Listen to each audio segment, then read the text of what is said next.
निवेदन कर रहे हैं। एकांतिक भजन साधन के लिए वर्तमान समय में सबसे श्रेष्ठ स्थल है रेवासा। इतनी जल्दी अनुभूति वहां साधकों को होने लग जाती है, बहुत जल्दी अनुभूति होने लग जाती है।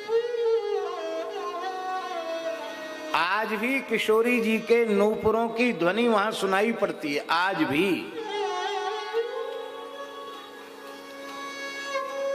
जहां नित्य विहार निकुंज है, सियम नरंजनी वाटिका है,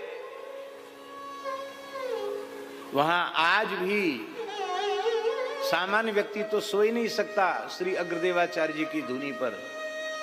कोई साधु भी वहां शयन करे तो रात्रि को 2 बजे के बाद वहां कोई सो नहीं सकता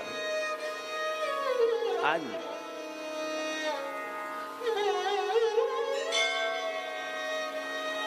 सहज भजन की भूमि है।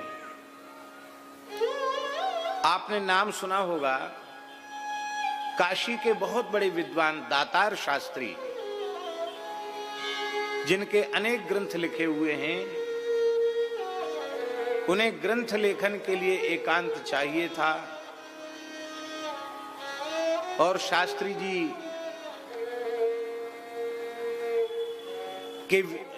जी के विद्यार्थी रहे पूज्य श्री रेवासा महाराज।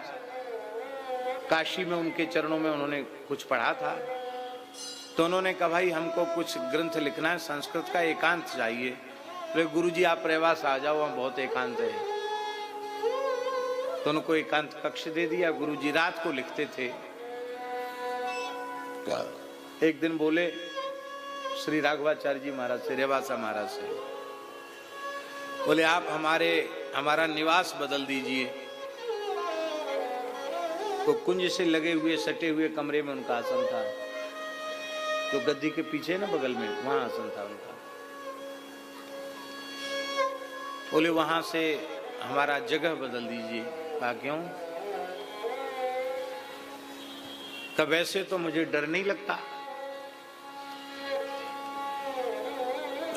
लेकिन रात को यहाँ संगीत की आवाज आती है, बड़ी मीठी संगीत की आवाज, और किसी के नृत्य करने में नूपुर की आवाज सुनाई पड़ती है।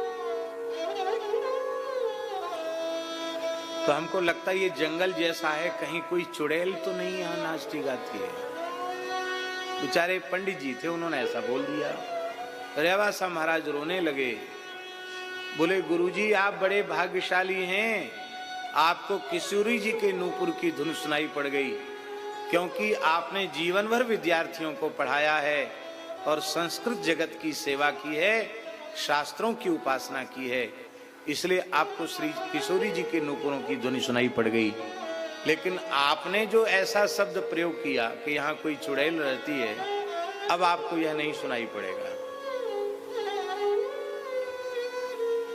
उसके बाद शास्त्री जी ने जगह नहीं बदली, रात भर रोए, खूब प्रार्थना की, लेकिन इसके बाद उनको कोई अनुभूति वहां नहीं।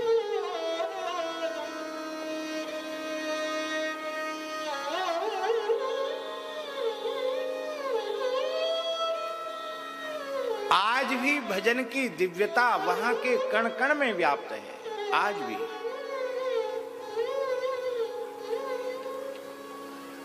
अब हम क्या कहें, कैसे कहें? शरद पूर्णिमा को कौन कौन था वहां? आप लोगों में से कोई था? कौन तुम थे? शरद पूर्णिमा को थे?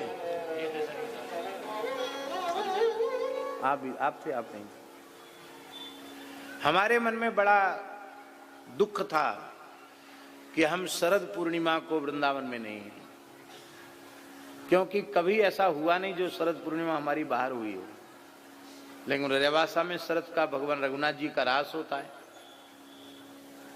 और वहां तो उपस्थित रहना पड़ा। और वहां एक और विशेष बात है, शरद पूर्णिमा को ही जीर्ण माता का वर्ष भर का सेवा विधान बदलता है, और उसमें पुरानी लिखा पड़ी है कि रेवासा महाराज हस्ताक्षर करेंगे तो ही सेवा विधान बदलेगा।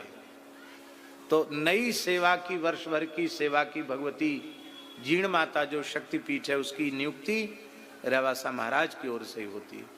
तो बोले वो रस्म होनी है। और उसमें के लिए रहना पड़ेगा। तो शाम को जब जानकी नाथ जी को चौक में चांदनी रात में विराजमान किया और जब अग्र स्वामी जी के पद गाना शुरू किया, हम आपको क्या कहें, कितना अपूर्व सुख मिला और कैसी कैसी दिव्य अनुभूतियां वहां बैठ कर के गाने में हुई, वो वाणी का विषय नहीं। पदगान करने में ऐसे लगे नहीं रहा था कि हम पद गा रहे हैं, लगता था सामने दृश्य प्रकट हो रहा है, लीला हो रही है। कितनी शरद पूर्णिमाएं आई और चली गई, लेकिन जो सुख इस बार की शरद पूर्णिमा में रेवासा धाम में मिला, वो जीवन में ऐसा सुख कभी नहीं मिला। तो श्री किशोरी जी ने कहा है कि हम सदा सर्वदा वहीं निवास करेंगे।